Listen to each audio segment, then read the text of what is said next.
Basta mga kaboxing, this is Boy Kalawang TV.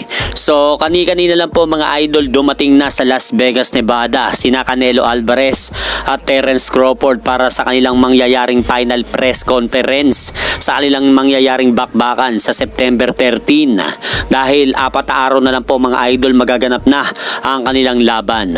At speaking Canelo versus Crawford mga idol, sinabi nga po ng long time trainer ni Canelo Alvarez na si Eddie Reynoso na sa tingin daw nito sa darating na laban ng kanyang alagang boksingero na si Canelo ay knockout po daw ang sasapitin ni Terence Crawford sa kanyang alagang boksingero. Pero respetado naman po daw ni Eddie Reynoso ang galing ni Terence Crawford pagdating sa ibabaw ng ring. Pero sadyang kakaibang fighter lang po daw si Canelo Alvarez kapag lumalaban na ito sa ibabaw ng lona. At speaking Terence Crawford naman po mga idol, may ibinahagi nga po itong video sa kanyang social media account na ipinapakita nga po nito ang kanyang solidong pangangatawan.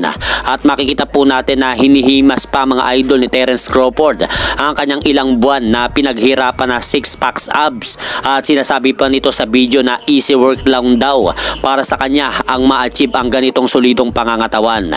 Kaya handang-handa na po daw siya para sa kanilang magaganap na highly anticipated showdown ni Canelo Alvarez sa darating na September 13. At sa kabilang balita naman po mga idol, ipinag-utos ng pamunuan ng IBF na paglabanin sila Jeremy Angcahas at former IBF Bantamweight Champion Ryosuke Nishida para sa Super Bantamweight Final Eliminator.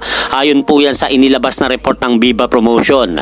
At binibigyan lang po mga idol ng pamunuan ng IBF ang magkabilang kampo nila Angcahas at Nishida hanggang September 23 para sa negosasyon ng laban para maiwasan ang force bidding. So magandang laban po ito mga idol para kay Jeremy Angcahas upang mas lalo pa siyang mapalapit sa world title fight na inaasam-asam po nito.